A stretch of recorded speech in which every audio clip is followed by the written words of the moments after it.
Today's video is designed to help you shoot straighter. We're going to be focusing on different settings. We're going to talk about how to counter predictive recoil, which is probably one of the most important parts. And then we'll talk about aim assist and how it works with countering your predictive recoil so that you can shoot as straight as possible with the vast majority of the guns. So when it comes to settings, there's certain things that are best practices and then there's things that are preferences. And I'll go ahead and talk about those really quick. I aim down sight. I use flip trigger. So I go over here, I press square, and that allows me to aim down sight and fire with L1 and R1. It really just depends on how you grip your controller and how comfortable that's going to be. So that is a preference. Some people do not have back paddles. I have back paddles on my PS4 controller. If you do not, some people play claw. So there's different preferences, but tactical is generally the way to go to slide cancel. Keep your thumb aiming while you do a drop shot or whatever the case is. So those are just preferences. There's not necessarily best practices associated with that because everyone's hands are different, comfort level, and how you want to move around the map. When it comes to these other things like dead zone, generally you want your dead zone as low as you can go without getting stick drift. So basically start it at 0. If your character's not moving, you got a really good controller, but most controllers, even brand new out of the box, have 0.02, 0.03 stick drift, and you kind of adjust it on that. And then the upper dead zone, if you put it all the way at 99, 90, I tried to experiment with a few different ones. I really didn't notice a huge difference. In terms of horizontal and vertical sensitivity, these really come down to a preference, but best practices are generally lower, the more accurate you will be. The higher, the better and more mobile your movement will be. What ends up happening is if this number's too high, you generally run into walls and you miss some shots when you're trying to aim because you're moving around like wild. If it's too low, then it doesn't allow you to really navigate and move fluid around the map. So you kind of got to pick where it's comfortable. I play on a 6-7, but generally lower, you'll be more accurate just because you have a little more control over that right analog stick as you are aiming. So that's kind of how that goes. And then custom zooms, I use them. If you play on a low enough sensitivity, you really don't need it because it will still slow down a little bit, but I like having additional slowdown so I can still move around pretty good, do 180s if I need to turn around on someone, and then my aim down sight is slower. So when I aim down sight, it actually gets really slow and kind of gets a little bit sticky, especially with aim assist. It makes it super easy to control the weapon.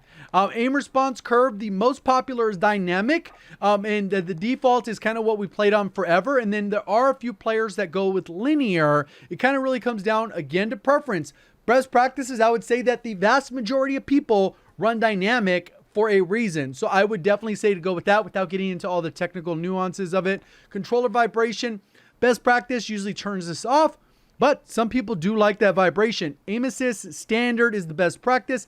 Even though there are some situations where precision or focusing could be better, the most important part about aim assist is going to be the rotational aim assist, which you only get with standard. So the first part I'm going to talk about is the difference between controller and keyboard and mouse. Obviously, if we just go ahead and shoot here, we get a predictive recoil pattern, which essentially means it will do the same thing over and over. It automatically resets, and as I aim, it'll go to kind of do the same pattern a little bit there, depending on that idle sway. The less idle sway, the more consistent that recoil pattern will be. But pretty much with this thing, it goes a little bit up, a little bit to the left, and that's kind of how that goes.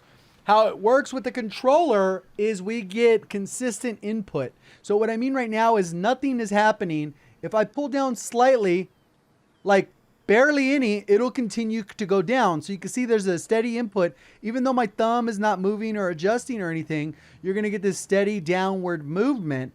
And that my thumb is in a fixed position. And this becomes incredibly powerful when we get to this next section. We talked about resetting to 0, which kind of makes it game breaking how to control recoil. When it comes to keyboard and mouse, if I stop my mouse, it will not continue drifting downward. It just doesn't happen. Even if I've adjusted my aim downward, if I stop, the aim stops. If I pull down, it stops. Pull down, stop. So each one is a fixed controlled movement versus controller has a steady input. And this also happens with changing direction. It works quite different. If I'm looking to the left and I want to move, all of a sudden transition to the right, I have to go from the middle left point to the middle where it's 0, where it does not move, and then back to the right. With the keyboard and mouse, I can literally just go left, right, up, up. There's no zero. I can have full control over the mouse. So there are pros and cons associated with that, even outside of aim assist. There's going to be transitioning from target to target will be easier on keyboard and mouse because I can go from here to here instantly. And on controller, if I adjust it here, I can drag and then I have to adjust back and it'll have to accelerate back to full speed. Whereas you can get this little whippy, snappy motion. Unless on controller your sensitivity is super high, and then maybe you adjust there with aim assist where it will slow down. So now that we know that, the other part is to understand the predictive recoil pattern. So what happens is if I fire bullets up to here and I stop firing, it'll automatically come back to the same spot. So watch. So it comes up, I let go.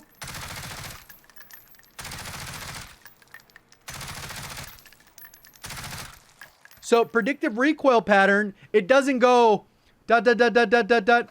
It's not going up and then the next bullets I fire, then it'll start going this way, starting from here. No, it'll continue to do the exact same pattern over and over and over again. So in some scenarios where a point changes direction, it gets a little bit hard to keep on your target. So in this particular case, like let's say I wanted to try and hold this straight.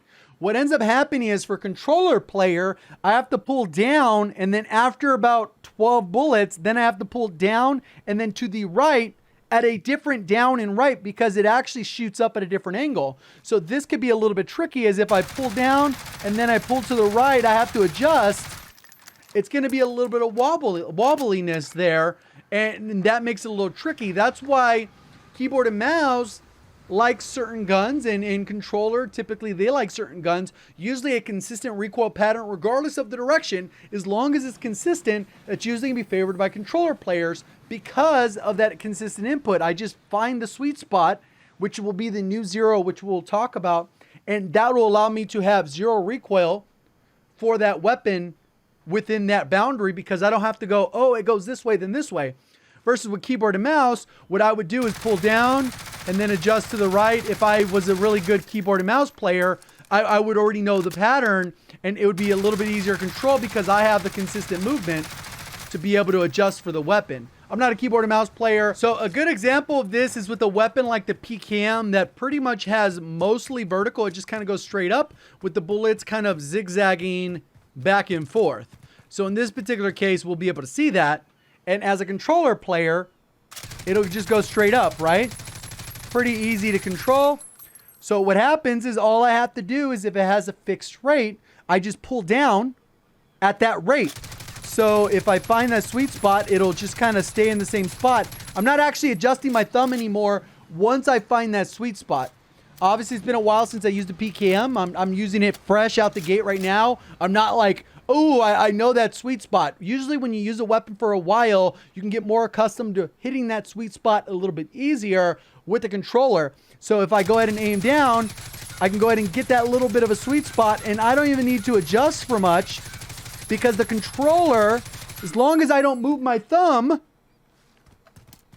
you can kind of see those bullets. They did move around a little bit, but as long as I don't move my thumb, it becomes the new zero. Now imagine that the gun has no recoil. And let's say I'm firing the weapon right now and I've already adjusted for recoil. If I wanted to go ahead and track a target, all I have to do is just move whichever direction I want. If I want to track it to the right, I just move it to the right. If I want to track it to the left, I move it to the left. If I want to go up, down, I can track it. But what ends up happening is once I've found that sweet spot and I'm pulling down the appropriate amount, so it essentially has almost no recoil, that becomes the new zero. And from that point, I make adjustments because from that point, I don't need to, like, there's not going to be recoil on that point of the controller. So if I go ahead and pull down and I find the sweet spot, now I can just adjust the aim and go straight across. It has vertical recoil right now, but you can see how I'm going straight across the line. And that's what you're going to generally do when you're tracking. With a keyboard and mouse, with the mouse, you would have to pull down and to the right. So you'd have to change your pattern completely because you have to apply a constant downward applying. Versus with this, once I've already found the sweet spot, I can adjust this angle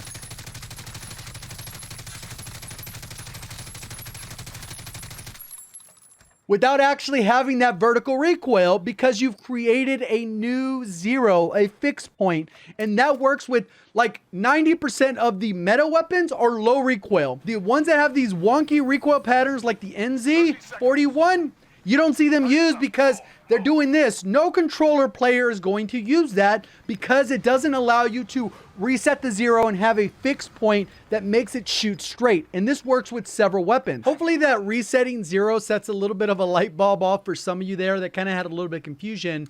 Now, once you have that ridiculously easy to control because we're using meta weapons with no recoil, then we can actually focus on rotational aim assist.